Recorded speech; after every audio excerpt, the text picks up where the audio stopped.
There are a few films that people say you need to watch in order to be considered a pretentious film buff. You know the ones like The Godfather, Psycho, Moonlight, or, I don't know, 12 Angry Men? Stuff like that. Even though I'm a lover of the cinema, I am not yet able to be considered a film bro, because half the time when I'm watching movies, I'm doing a marathon of my new favorite actor's filmography. So that's why today, ladies and gentlemen, I will become an official film buff by watching the top films of every single year. Well, kind of. So by top film of every year, I mean the highest grossing films of every year.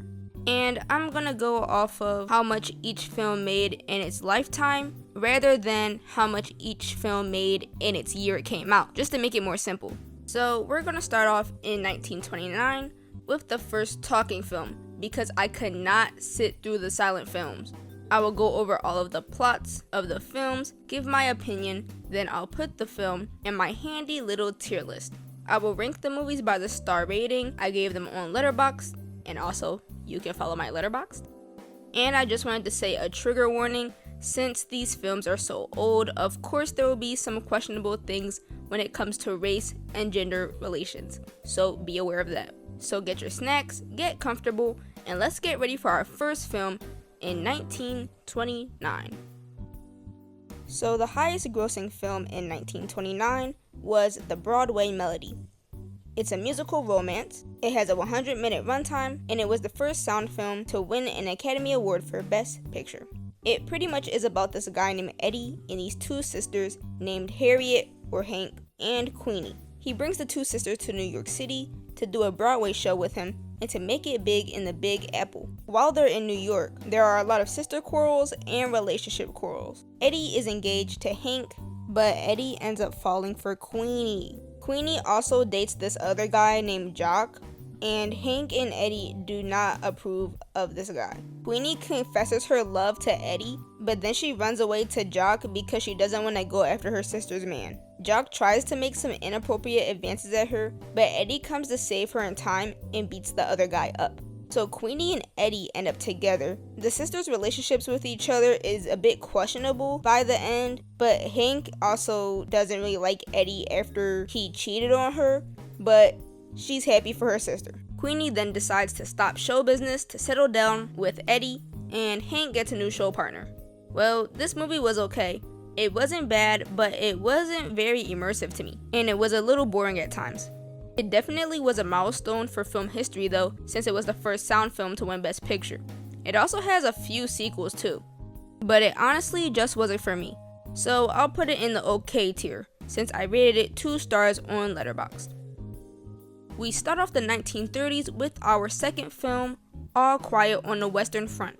It's a war drama, it has a 133-minute runtime, and is considered one of the first anti-war films. This is the first film on the list that I actually heard of before, since I just watched the 2022 remake of it, so I was pretty excited to see how it compared. The movie starts off at the beginning of World War I in Germany, and a teacher is giving a speech to some teen boys about how they should go to war and die for their country. Feeling encouraged, a group of friends enlist in the army to fight, the main guy being Paul Bäumer. Throughout the film, the boys' joyous and innocent nature fades away when they're faced with the harsh realities of war, seeing their friends get hurt, die, and getting hurt themselves. Paul is given a chance to go home after a few days, but his family and his old teacher are glorifying his experiences, even though he's very traumatized.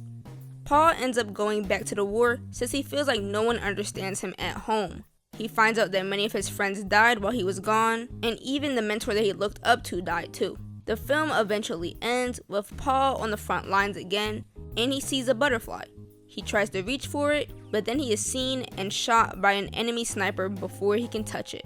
This was a very powerful film. Being the first anti-war film, it definitely gets its message across well and shows how the boys changed so much. It also has some more comedic elements than I thought it would have. Some of the plot was a bit boring at times, and I wish I could have felt more connected to the characters, but I still thought it was a cool little flick, so I gave it 3 stars, and it's going in that tier. The third film is from 1931, and it's one we probably all know, Frankenstein. It's a sci-fi horror film, It has a runtime of 70 minutes, and this is really the first film that solidified Frankenstein as an iconic story. It's also based off of the 1818 novel, Frankenstein. It starts off with a scientist named Henry Frankenstein, who is trying to create life from scratch. He digs up bodies of recently killed criminals so he can put the pieces together to create a new human. His family's worried about him since he's been acting so weird, so they go to check on him. Frankenstein tells them his plans to make a body from scratch as a storm comes in. The lightning from the storm zaps the monster, bringing him to life. The monster is normal for a while until Henry's goon Fritz enters with a torch, scaring the monster, causing him to go crazy. The monster runs off into the town and is missing for a while, but people start seeing him again when he starts terrorizing everyone and throwing babies into the river. Frankenstein is trying to get ready for his wedding, but they hear of the havoc that's going on in town, so they stop the wedding in order to go on a manhunt for the monster. Henry almost dies by the hands of his creation, but the townspeople end up killing the monster and committing arson. Frankenstein recovers, and he gets ready for his wedding once again. Honestly, it's a classic story we all know, and this was a cool watch. Free my boy though, he didn't deserve to die. He didn't even know what was happening. Also, Frankenstein is a crash out on 1,000,000,000%, cause what did he think was gonna happen when he put a criminal's brain inside of a guy that's powered by electricity? But yeah, it was fine, a little short though, but I guess it was enjoyable enough, so I rated it 3 stars and it's going in calm little flick. The fourth film is from 1932 and is named The Sign of the Cross. It's a historical drama epic. It has a runtime of 125 minutes and it was inspired by a play with the same name from 1895. The film is set in Rome in 64 AD. The Emperor Nero blames the Christians for starting these fires. So our main character, Mercia, and her fellow Christians are getting harassed in the city because of their beliefs. Then Marcus, the prefect of Rome, pulls up and lets the Christians go only because he wants Mercia. And rumors spread around that Marcus let them go because he's supposed to be arresting them. He kind of falls for Mercia, even though they're like forbidden love, so he finds out where she lives so he could try to take her away from the Christians. Leave that girl alone. He tries to take her, but Mercia doesn't want to go, even though she kind of likes him back. Meanwhile, the boy that lives with Mercia and the other Christians is sent off to tell the others about a secret meeting they're having later on the night. But he's arrested and he snitches on everyone. They find out that he got arrested and Marcus only wants to save him to make Mercia happy so she would date him, I guess. But Marcus is too late and the army's already rolling in to kill the Christians at their special meeting. Mercia has to see her fellow Christians and mentors die, but Marcus saves her and brings her to his place where he has the freaky Hollywood-esque parties. She isn't happy there though, and would rather go die with the other Christians in the arena, but he tells her to forget her religion to be with him. Mercia then gets arrested and sent to the arena with the others, and honestly, this part low-key made me tear up. Like this baby's mom died in the raid, and look what she says. Are we going? Going to your mother. All of the Christians go to die by getting mauled by lions. But then Marcus comes in again, begging her to denounce her faith so they can be together. But she still says no, since her religion outweighs their love for each other. So Marcus is like, we can be together in heaven if we both die, right? She's like, yeah. So he says, let's go die together then. So they walk off into the arena together. Well, that movie was actually pretty good. I liked it. I liked the characters and felt connected to them. They had beautiful sets and cinematography. I absolutely hated Marcus, which I think was the point. Well, maybe not, but he did not deserve that girl, and he most definitely is not going to heaven after he hate crimed all those people. He only cared about her because she was a baddie, not because he loved her. I kind of felt like their romance wasn't earned though, since it happened so fast, but we can't really have it all. But anyways, I really liked it, so I'm rating it 4 stars, and it's going in Bros Cooking. The fifth film from 1933 is King Kong, another story that we probably all know. It's an adventure horror film, it has a 100-minute runtime, and of course, it's the first film in the Kong franchise that is still very much alive today. It starts off with this filmmaker, Carl Denham, and he's known for making movies about wildlife. So he finds a young actress named Anne to be the leading lady in his new film. They're going to an uncharted island to film, and Anne meets the crew of the ship and makes some friends. One of the crewmates is Jack, who is low-key misogynist, but okay. When they get to this mysterious island, they encounter the indigenous group that lives on it, and they are preparing a sacrifice for the bride of Kong. Subtle foreshadowing. The natives notice the group of travelers, and their leader offers to trade 6 of his women for Anne. But of course they refuse and go back to the boat. Back on the boat, Jack very quickly admits his love for Anne in a very strange way. Say, I guess I love you. Why, Jack, you hate women. Yeah, I know. But you aren't women. My girl, please get higher standards than this, please. But right after that, Anne gets kidnapped by the islanders and gets set up as a sacrifice to King Kong. The crew notices that she's missing and they go on a journey to find her on the island.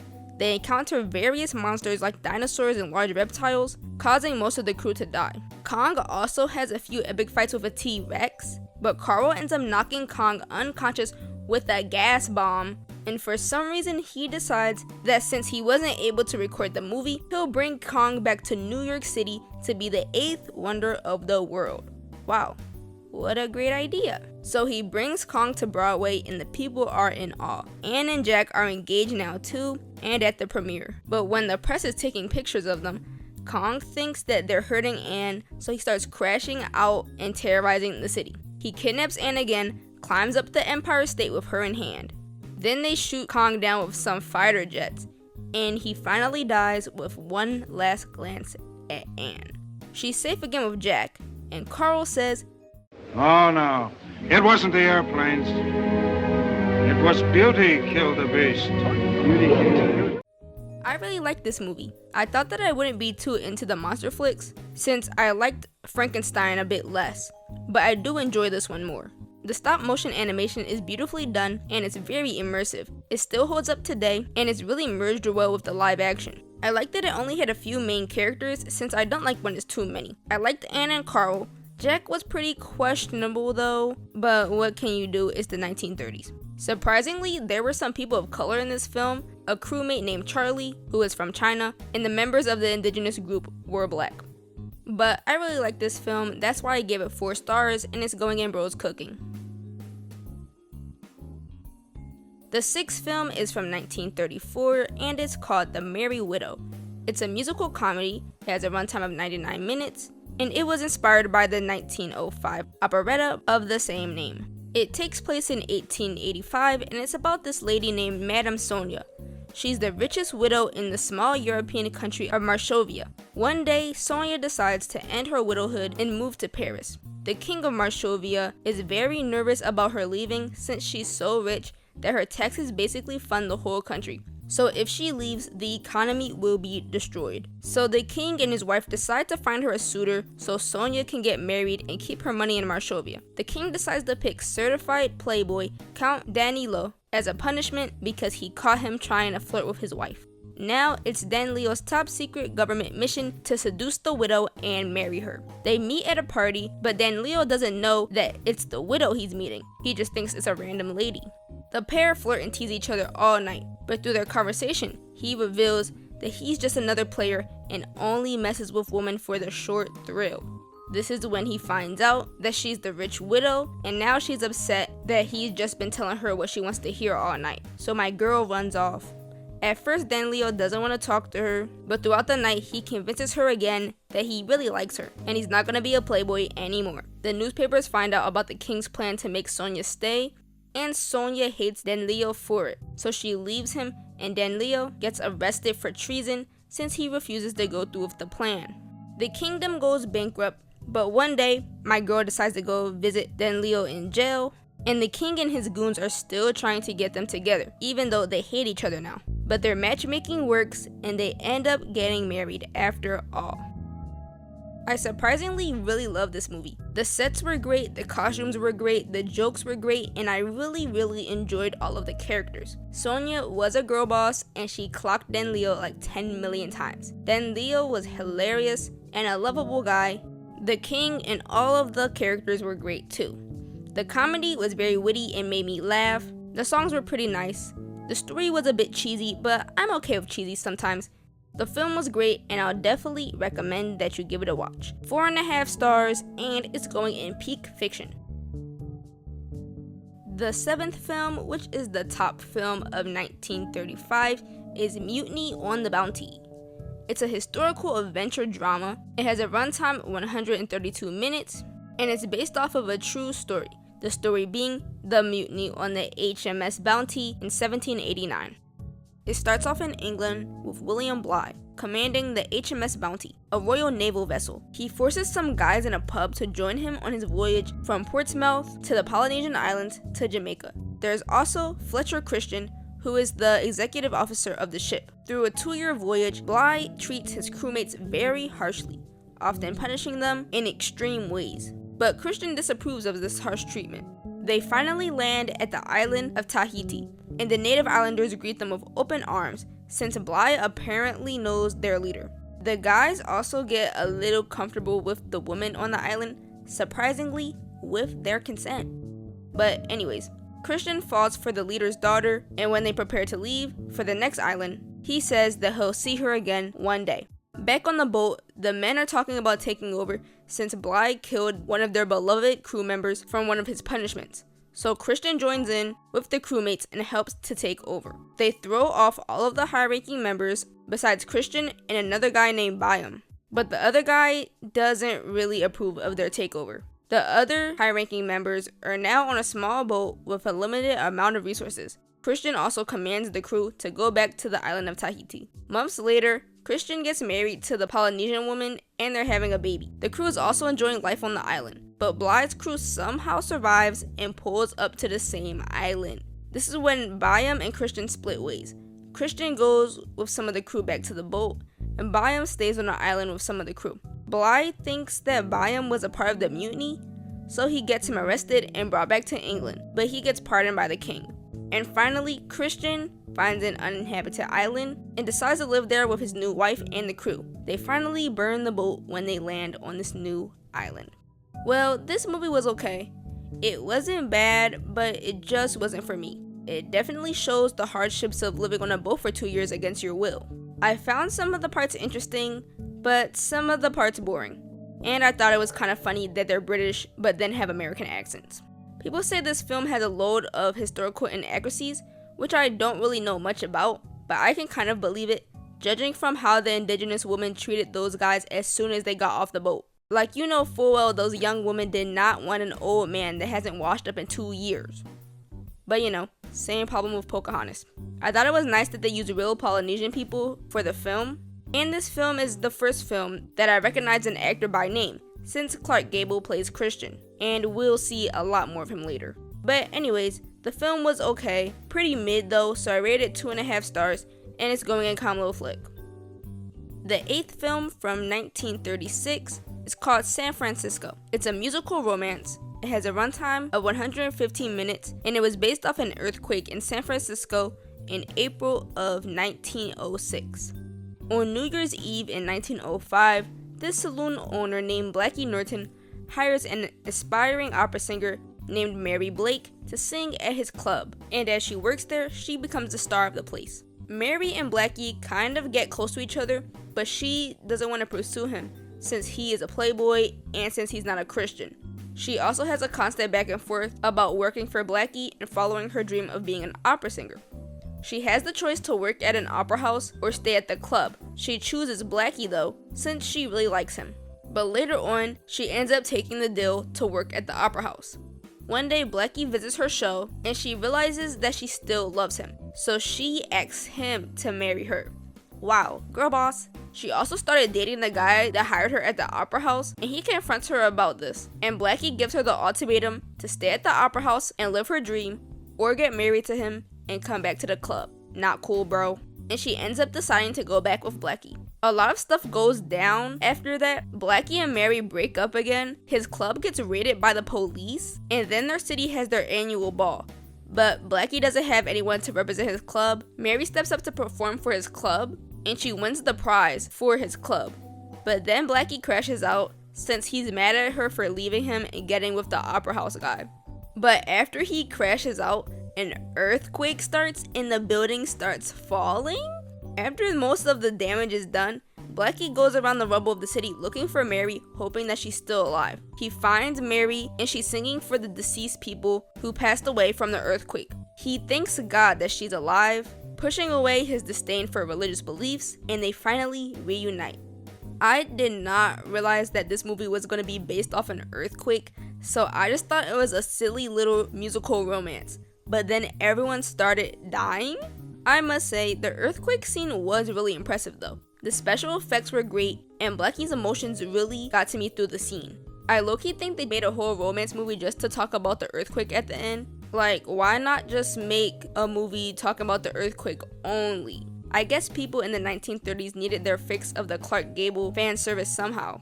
I kinda liked the dynamic between Blackie and Mary falling for each other, but then I didn't like how Blackie and the other guy were trying to control her life. This movie low-key had the same plot as The Sign of the Cross because they both have Christian girls and playboys.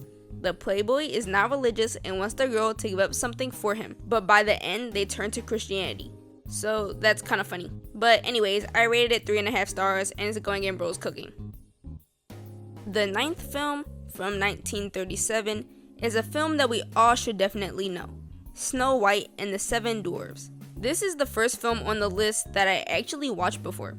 It's a musical family fantasy. It has a runtime of 87 minutes, and it's based off of the retelling by the Brothers Grimm. It's the first full-length animated film in our list, and our first splash of color, so we finally get a break from the old black and white. It starts off with Snow White, a princess who lives with her evil stepmother, who is the queen. The queen has been asking her magical mirror for years, who is the fairest of them all? And for all those years, the mirror has been saying it's her, until one day the mirror says Snow White is the fairest of them all. So she gets jealous and assigns the huntsman to assassinate Snow White. Meanwhile, Snow is just chilling with her animals and meets the prince. More on that later. A while later, the huntsman goes to kill Snow White and bring her heart back to the queen, but he doesn't have the heart to do it. So he tells her to run away. Being scared and lost, she befriends more animal friends and they take her to a small cabin in the woods. That's where she meets the dwarves named Doc, Grumpy, Happy, Sleepy, Bashful, Sneezy, and Dopey. Snow White asks if she can stay at third place because the queen will kill her if she finds her, and in exchange she will cook and clean for them. They say yes, and Snow White gains some homies. At the castle, the evil queen realizes that Snow is still alive. So she disguises herself as an old woman and makes a poison apple to give to Snow White and kill her. But the curse of the apple can only be lifted with love's first kiss. So when the dwarves go to work, the queen goes to give the apple to Snow White, and since she has zero survival instincts, she eats it and dies. The animals tell the dwarves, and they pull up and chase the queen, and she ends up falling off of a cliff. The dwarves decide to have a funeral for Snow White, but they don't bury her, so they put her in a glass coffin in the forest for the whole winter. When the spring comes, the prince comes looking for Snow White and finds out that she's dead. Since he's saddened by her death, he leaves her with a kiss, but this wakes her up. Everyone's happy that Snow White is alive. Snow White says her goodbyes to the dwarves, and she goes off with her prince to live happily ever after. A classic film, of course, and pretty timeless, I would say. The animation is amazing and just made me feel all warm and fuzzy inside. This is the first project that Disney did semi-realistic humans, so I know Walt Disney had those animators in there studying. It's a very beautiful film, very nostalgic, and very simple and straightforward. I would say the only part that didn't age too well was Grumpy's misogyny to Snow White. Like, he hates that girl at first because she's a woman. But I guess we aren't supposed to like Grumpy at first anyway, and then he has some character development later. But anyways, very enjoyable, very fun. I give 4.5 stars, and it's going in Peak Fiction. Now we're finally on our 10th film, a film from 1938 called You Can't Take It With You. It's a comedy romance and it has a runtime of 126 minutes. It starts off with a rich Wall Street banker named Anthony P. Kirby, or AP. He's planning on buying land in a 12-block radius so he can build a large factory to compete with his competitors, and he only needs one more house before they can kick everyone out the neighborhood. This house is owned by Martin Vanderhoff, but I'll just call him Grandpa. AP's goons offer Grandpa loads of money to buy his house, but he refuses since his neighbors and his family depend on him so they can keep their whole neighborhood. Meanwhile, AP's son Tony is the VP of the company and he is falling for his secretary, Alice Sycamore. But Alice is Grandpa's granddaughter, so she's nervous that Tony's family would disapprove of her family since the Sycamores are very eccentric and strange. Just think Addams Family vibes. Tony proposes to her, but before she accepts, she wants to invite his family to her place so the two families can meet. Alice plans all of these fancy things and asks her family to act normal for once, but Tony decides to bring his parents on the wrong day so they can see the real side of Alice's family. After a horrible first meeting, the Kirbys are about to leave when the cops pull up to arrest Alice's brother-in-law for making prints of radical phrases. Then Alice's dad's fireworks start booming, so everyone, including the Kirbys, gets arrested. Tony's parents bully the Sycamores, and Grandpa clocks AP's tea by saying if he wasn't so focused on getting money, and if he got some friends and hobbies, maybe he wouldn't be so miserable in his life. This is also when AP finds out that Grandpa has the one house that they need to build the factories. So they get to their trial, and the Sycamores plead guilty and are fined $100. The Kirbys, on the other hand, got like 10 lawyers in there, and they're saying that they're not guilty. The judge asks the Kirbys why they were at the Sycamore's house, but Mrs. Kirby is too embarrassed to say that her son is planning on marrying Alice. Alice is sick and tired of the Kirbys doing her family dirty, so she tells everyone the truth, that she was going to marry Tony. And then the press runs in and starts going crazy with the articles about the Sycamores and the Kirbys. This causes Alice to flee the city because of the attention from the papers and to get away from Tony. And since Alice is gone, Grandpa decides to sell the house to move closer with her since it's just not the same without her. Tony quits his job because of this, tired of pleasing his father and saddened by his true love leaving. Now with Grandpa's words in AP's head about how much of a bad father he is and a bad person he is, he feels bad and he pulls up to Grandpa's house. AP talks to Grandpa, saying that he realizes what he said was true, that money isn't everything. So he asks Grandpa how to fix these feelings, and Grandpa invites him to play a duet on the harmonica. This causes the family and all the neighbors to join in, and this is finally what makes AP happy, so he ends up giving the family their house back. He also accepts Tony and Alice's marriage, and they all end up being a big, happy family. So I really love this movie. It was full of fun vibes, good jokes, and a great moral. I loved all the characters, they were very silly, and the Sycamores gave me heavy Addams Family vibes. This film also gave us the first black main characters that are actually a part of the main cast. Reba and Donald, the housekeepers for the Sycamores, and they also join in on their antics. Grandpa was my favorite character of all though. That's my goal. He should adopt me next. This is why I gave the movie 5 stars, and it's going in peak fiction. I guess I really like those rom-coms because they're the ones going on the top of the list. The 11th and final highest grossing film of the 1930s is Gone with the Wind. It's a war romance film. It has a runtime of 233 minutes, and it's the first color film on the list. If you're watching this video, you've probably watched or at least heard of the film since it's extremely popular. It starts off in 1891, before the American Civil War. Scarlett O'Hara is our main character, and she's a rich, spoiled girl that lives on her father's cotton plantation, named Tara. Scarlett is down bad for this guy named Ashley, and she thinks that she's gonna marry him, but he leaves her for his cousin, Melanie. Okay. But she also meets this other guy named Rhett Butler that's trying to get to know her. But then they're interrupted since President Lincoln made a call for the Northerners to fight the South in a civil war. So all of the men start enlisting in the military to fight for the Confederate South. A while later, Scarlett's mom sends her to their other home in Atlanta, where she meets Rhett once again, who is now a block runner for the Confederacy. The Confederates start losing the war, and a lot of the men in Scarlett's town are dying. But she stays in Atlanta though, because she promised Ashley that she would take care of his pregnant wife Melanie while he's at war. So she does that and helps give birth to her baby. When the Union comes to Atlanta to attack, Rhett helps them escape But when she gets back to Tara, she finds out that her mom died and that the only people who are still on the plantation are her dad, sisters, and her 2 slaves, Mammy and Pork. Interesting names. Her dad has gone a bit crazy though, so Scarlett stops being a brat and bosses up to be the head of the household, and she works on the fields every day to get their money up. The Civil War ends and the Confederacy loses, so they're now definitely broke since the Union stole all of their stuff in their house. Ashley comes back from the war and Scarlett is still down horrendous for him and begs him to run away with her, but he declines since he has his own wife and kid.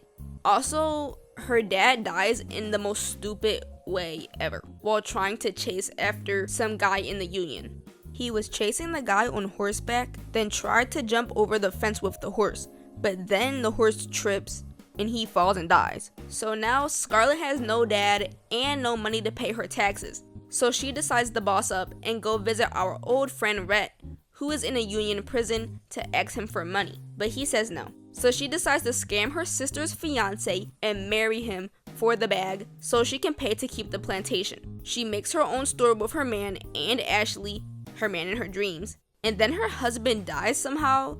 So Rhett says, hey, you married for the money, but have you ever married for fun? Since they both don't really love each other, she says, hey, why not? So Rhett somehow still has a lot of money after the war and balls out on Scarlett and her servants. They even have a daughter together, but Scarlett still doesn't love Rhett and only wants Ashley. Come on, bro. This causes Rhett to crash out because rumors are spreading around about her and Ashley, and their relationship becomes pretty abusive. He asks Scarlett for a divorce, saying that it was a mistake that they ever got married, but she says no because then they'll be disgraced by everyone. Then he finds out that Scarlett is pregnant with a baby that they both don't want. So Rhett sarcastically says, well, who's the father? And she's like, you know it's your baby. Then he says, well, hopefully you have an accident. She tries to lunge at him because she's mad, and then she does in fact have an accident by falling down the stairs. I'm so sorry, but I laughed because what's going on in this movie? But after this, it all starts going downhill because their daughter dies in the most stupid way too. Like, how did she just die in the same way as a grandpa? And Melanie dies too? So obviously Rhett crashes out and decides to leave Scarlett and go back to Atlanta. But she finally realizes that she doesn't love Ashley anymore, and she loves Rhett. She begs him to stay, but he doesn't listen. Then Rhett hits her with one of the most iconic lines in film history. I wanted to add this clip, but it didn't even let me, so I have to do a voice reenactment. So Scarlett's like, where do I go? What should I do without you, Rhett? And he's like, frankly, my dear, I don't give a damn. And then leaves. Please go watch this scene, it's actually really crazy. Then Scarlett decides to go back to her home in Tara and vows to win Rhett back again. Well, I have extremely mixed opinions on this movie. This film is obviously very racist. Well, we can say that about some of these movies on the list so far. Since it was the 1930s, of course they were racist. But this one is a bit more than the rest of them, I would say. It of course has negative stereotypes about black people. Like, my girl's name is literally Mammy. The enslaved people are portrayed as happy to work for their masters and will do anything for them, even when they end up being freed. They also look down on the freed black people who are in the North. The film pretty much glorifies the Confederate South by saying it's now a place, gone with the wind. Well, yeah, I would hope the Confederacy was gone with the wind. And by the way, if you aren't American, the American Civil War was basically about the right to own slaves, and the South was fighting to own slaves. So it basically is a movie glorifying slavery. But anyways, about the movie. It was overall an extremely beautiful film with great set design, great costuming, and it definitely was ahead of its time with the Technicolor, making it the first colored film on the list. It was also a pretty entertaining flick, since I wasn't too bored while watching it, even if it was almost 4 hours long, surprisingly. Scarlett pissed me off for the whole film though, because she was a spoiled brat and mean to everyone, entitled and way too delusional for Ashley. Like, come on girl, take the hint, he doesn't want you. I did like some of the characters to an extent, I liked Mammy even if she was pretty stereotypical, because I liked how she called Scarlet out whenever she would be doing too much. I kinda did like Rhett at first too, well at least before he became very toxic to Scarlet. He was very charming, and I was rooting for him to get with Scarlet, but she was so delusional for Ashley the whole film that she didn't even want Rhett when she had him. The racism and the sexism in the film aside, I thought it was pretty entertaining and visually beautiful, so I rated it 3.5 stars, and it's going in Bro's Cooking.